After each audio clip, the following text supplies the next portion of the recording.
The shelter was quiet, save for the occasional sound of a dog barking or the rustle of paws against the cold, metal floors. Mark had been there for hours, walking up and down the rows of kennels.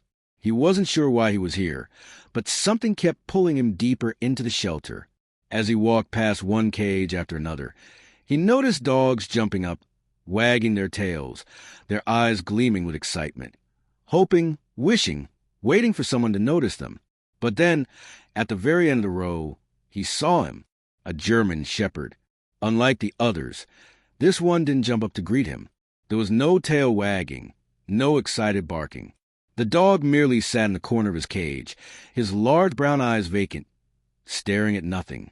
His fur was unkempt, matted in places, with dirt staining his coat. His ears drooped, and his body was thin, too thin. There was something in his gaze, a sadness, so deep that Mark felt it in his chest. The shelter worker saw where Mark was looking. "That's Max," she said, her voice quiet but filled with sorrow. "He's been here for months. We've tried everything, but he's just given up." Max wasn't like the other dogs. He wasn't waiting for someone to adopt him. He was waiting for someone to believe in him again.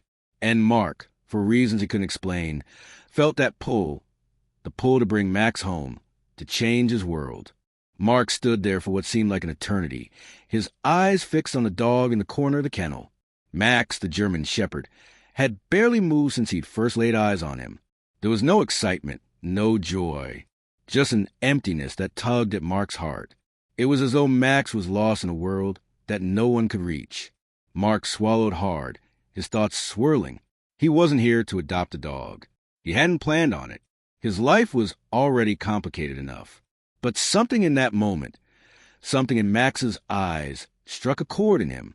Mark had been struggling himself. Loneliness, a recent breakup, an overwhelming sense of disconnection from the world around him. He understood what it felt like to be lost, to be stuck in a place where no one seemed to care. The shelter worker's voice broke through his thoughts. "He's been here the longest. We tried to find him a home, but, well, he's not easy. He's been through a lot." She hesitated before adding, "Max has a story, a sad one." Mark turned to her, his heart pounding in his chest.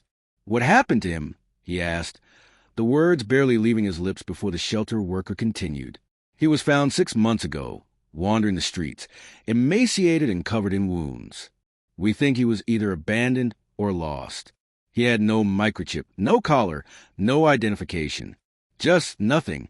He came in here broken, physically and mentally. We've tried everything. We've worked with trainers, given him the best care we can, but..." She trailed off. "He doesn't trust people anymore." Mark's chest tightened.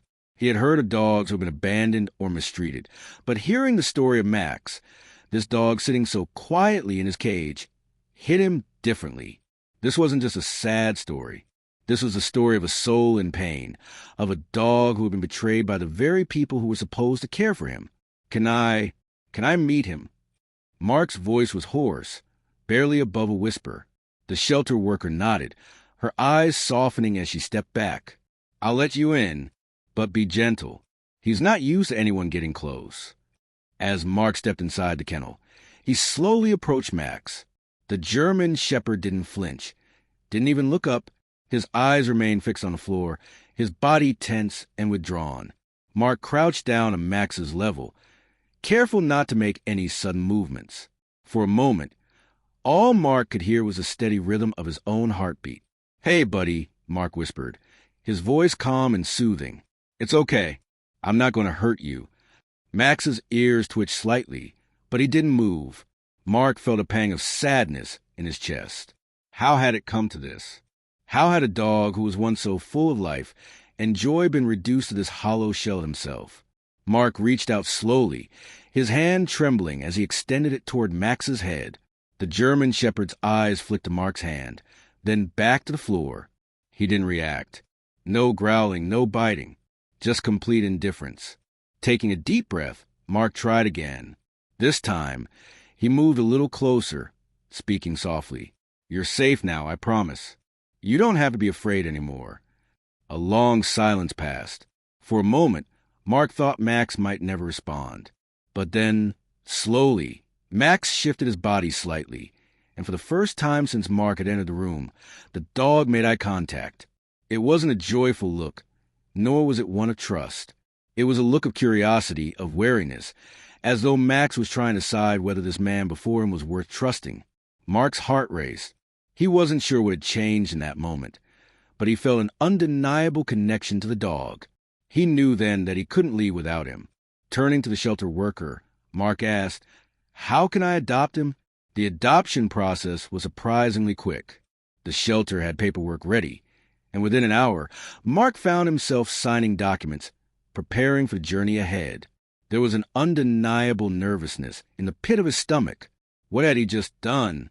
He had walked into this shelter thinking he would simply help out for a few hours, maybe even volunteer some time. But now, he was walking out with Max, a dog who had been through so much, a dog who was clearly broken in ways Mark couldn't yet comprehend. As Mark drove back to his apartment, Max sat in the passenger seat, his body tense and his eyes fixed on the road ahead. The silence between them was palpable. Max hadn't reacted much to being placed in the car, but there was an unease in the air. Mark couldn't help but feel it, too. He had promised the dog that he would be safe, that things would get better, but he had no idea how to keep that promise. Mark glanced at Max, whose eyes never left the window. He could see the lines of exhaustion on the dog's face, the scars from his past still visible on his fur. But there was something else, too, something in the way Max's head turned ever so slightly, like he was seeking out a familiar presence. It was as if he knew, deep down, that he was no longer alone. The ride home felt endless, as though time itself was stretching out in front of them. Mark kept his hands firmly on the steering wheel, his mind racing with doubts and questions. Would Max trust him? Would he be able to care for a dog with so much emotional baggage? And if things didn't work out, would he be able to live with the guilt of bringing Max into his home, only to fail him? But there was no turning back now. Max was in his care, and Mark was determined to make things work, no matter how difficult it might be. When they finally arrived at Mark's apartment, he opened the door slowly, letting Max step out first. The dog hesitated, sniffing the air cautiously. Mark held his breath, unsure of what to expect. Would Max bolt? Would he run back to the safety of the shelter, unable to handle the change? But Max stayed. He stood still for a moment, his eyes scanning the environment. Then he took a few tentative steps forward. Mark followed behind him, watching as the German shepherd moved deeper into the apartment. It was then that Mark realized something. Max wasn't just a dog who needed a new home. Max was a dog who needed someone to believe in him again. And as the door closed behind them, Mark knew that he had made the right choice. But the road ahead would not be easy. There were still many hurdles to overcome, many moments of doubt and frustration. Mark wasn't sure what the future would hold, but one thing was certain. He wasn't going to give up on Max. Not now. Not ever. The first night was hard. Mark had expected that. But nothing could prepare him for the cold, empty silence that filled the apartment as he lay awake, staring at the ceiling. Max had spent most of the evening curled up in a corner of the living room, his eyes wide with suspicion, his body tense and stiff. The dog hadn't moved much, barely even looked at Mark. It was as though he was still unsure whether he was safe, whether this was really home. Mark tossed and turned, listening to the occasional soft whimper from Max. Each time his heart ached. He had promised the dog safety and love, but it was clear that Max wasn't ready to accept that promise. His past had hardened him, and trust wasn't something he could just give away. The next few days were filled with uncertainty. Max barely ate. His food left untouched in his bowl, and he didn't seem interested in playing with any of the toys Mark had bought for him. Every time Mark tried to interact with him, Max would retreat, his tail tucked between his legs, his body language screaming fear and hesitation. Mark couldn't understand why things weren't improving faster. He had done his research, read all the books, watched countless videos on how to help a dog like Max. He knew that it would take time, but the longer Max stayed distant, the more frustrated Mark became. There were moments when he felt as though he was failing Max, when he would look at the dog and wonder if he had made a huge mistake. But then there were the moments that kept him going, the small victories, the times when Max would get a little closer, when his ears would perk up at the sound of Mark's voice, when his tail would wag just the slightest bit. Those moments were enough to remind Mark why he had brought Max home in the first place. One afternoon, after several days of failed attempts to get Max to engage, Mark decided to try something different. He sat on the floor in front of the couch, a few feet away from Max. He didn't approach him. Instead, he simply sat there quietly, his back against the couch. Mark knew that Max had been through enough sudden movements and loud noises. He didn't want to overwhelm him any more than he already had. For what felt like hours, Mark sat in silence. He didn't speak, didn't make eye contact, just let Max observe him. Slowly, Max began to inch closer, his nose twitching in the air, testing the situation. Mark could see the wariness in his eyes, but also something else, a flicker of curiosity, perhaps. Then, after what seemed like an eternity, Max took a few tentative steps forward. His body was still low to the ground, but there was something different in the way he moved. There was less hesitation. He wasn't running away. He was approaching Mark. When Max finally reached him, he stopped just out of arm's reach. His eyes met Mark's, and for a moment, Mark felt a spark of connection. Max was still unsure, still distant, but he wasn't retreating anymore. Slowly, Mark extended his hand, palm facing up. He didn't want to rush it, didn't want to force any kind of connection. This had to come from Max, not from him. Max sniffed the air, his nose twitching. Then, without warning, he moved closer, sniffing Mark's hand. It was the closest they had been in days. Mark's heart raced, and he stayed perfectly still, allowing Max to take the lead. When the dog's nose brushed against his hand, Mark didn't move. He held his breath, praying that this moment would last. And it did. For several minutes, Max simply sniffed Mark's hand, his body still tense but no longer trembling. Mark could feel the weight of the silence between them. But it was different now. It wasn't the silence of fear. It was the silence of understanding. Max wasn't ready to trust yet, but he was willing to try. Over the next few weeks, small breakthroughs started happening more frequently. Mark continued to take things slow, never pushing Max too far too fast. Every time Max showed any sign of progress, no matter how small, Mark praised him. He spoke in soft, reassuring tones, never forcing the dog to do anything. It was all about letting Max set the pace. But the process wasn't easy.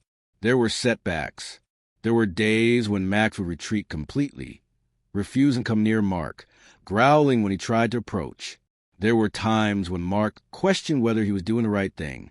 Should he give Max more space? Should he take a step back? One day, Mark took Max out to the park for the first time. He was hesitant, unsure of how Max would react to the wide-open space. Max had spent so much time shut off from the world that Mark wasn't sure if he was ready for the unfamiliar sights and sounds. But Mark felt it was time to take a risk, to see if Max could begin to trust the world again. At first, Max was stiff and cautious, his head swiveling at every sound. The rustling of leaves, the chirping of birds, the distant sound of children playing. It all seemed to unsettle him. Max kept close to Mark, staying just a few steps behind him, as though unsure where to go or what to do. Mark didn't push him. He just walked, talking to Max softly, pointing out the beauty of the park, the colors of the trees, the way the wind felt against his face. It wasn't about the park or the walk. It was about showing Max that the world wasn't something to fear. As they walked, Mark noticed Max begin to relax. His steps became less hesitant. His body language softened. He started to explore the park in small bursts, sniffing at the grass, looking up at the sky, and then returned to Mark's side for reassurance. It wasn't perfect. It wasn't a magical transformation, but it was progress. Mark had no idea how long it would take for Max to truly heal from the trauma of his past, but he knew that this journey was far from over. There would be setbacks. There would be hard days, but there would also be moments like this, small victories that reminded him why he had made the choice to bring Max into his life. He glanced down at the dog, who was now walking beside him, his tail wagging ever so slightly. It wasn't much, but it was something, and for now that was enough. Weeks turned into months, and little by little, Max began to show signs of progress. Mark had always believed in the power of patience, but seeing it in action with Max was something truly extraordinary. The dog that had once been a shadow of his former self, a silent and distant figure, was slowly beginning to emerge from his shell. The transformation was subtle at first. There were the small things. Max started eating his food without hesitation, his bowl no longer untouched after hours. He would wag his tail when Mark came home from work, his excitement barely contained as he bounced around the apartment. It wasn't the wild energy of a happy puppy, but it was progress. And to Mark, it felt like everything. Every evening, Mark took Max for long walks. In the beginning, Max had been reluctant to leave the safety of the apartment. Always hesitant, his steps slow and cautious. But now, Max eagerly trod by Mark's side, his ears perked, his tail wagging with each step. It was clear that the dog was beginning to trust the world around him again. There was something deeply moving about their walks. Mark wasn't just walking a dog. He was witnessing a process of healing, of rebirth. He had never realized how much he had learned from Max in those quiet moments. The dog didn't rush things. He didn't force himself to be okay. He simply took each day as it came, trusting that the future held something better. One day, as they walked to the park, Max stopped by a patch of grass, sniffing intently. Mark paused, waiting for him. Max had always been cautious in these situations, too uncertain to fully engage with the world. But now, as he sniffed the ground, Mark noticed something different. There was a confidence in his movements, a certain joy that wasn't there before.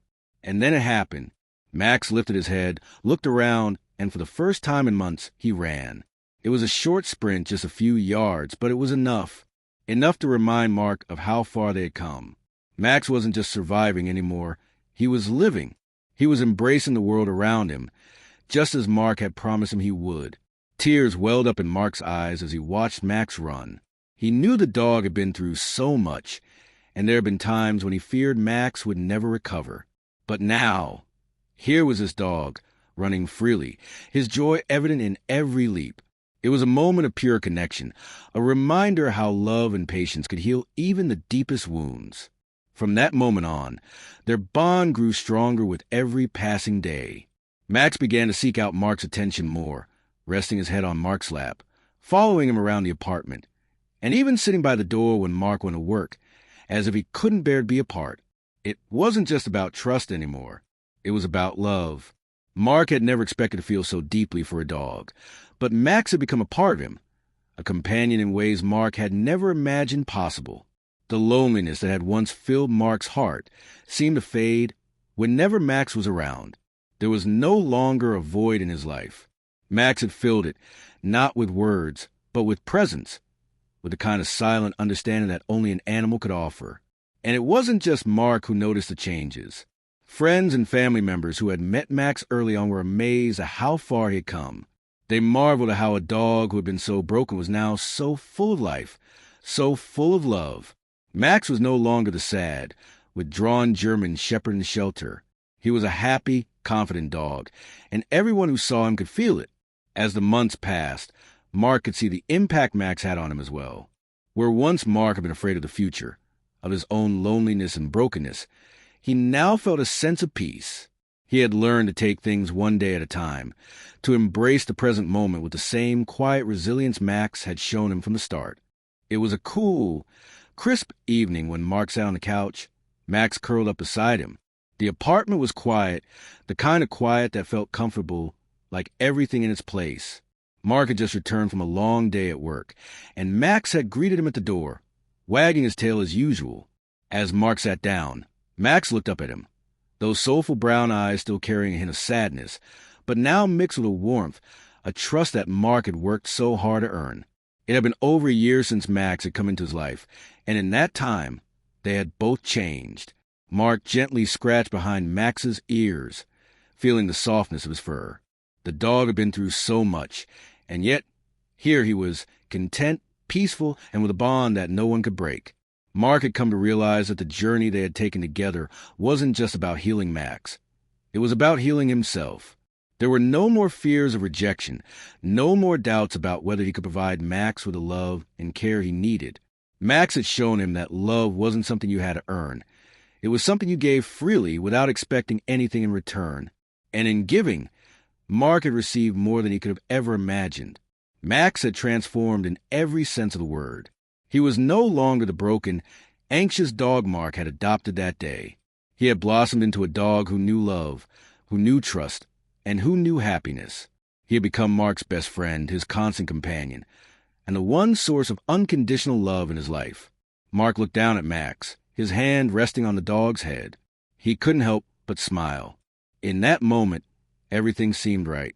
The emptiness that had once plagued him was gone, replaced by a deep, unshakable connection with the dog who had once been so lost.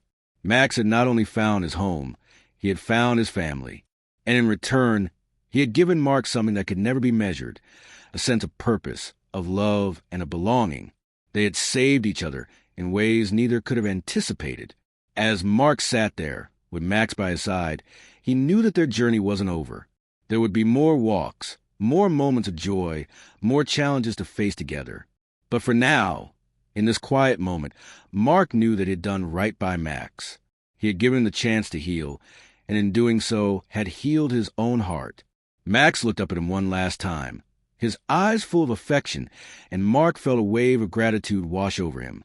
He had adopted the saddest German shepherd in the shelter, but in the end, it was Max who had given him a new lease on life, a life full of love, understanding, and the kind of bond that lasts a lifetime.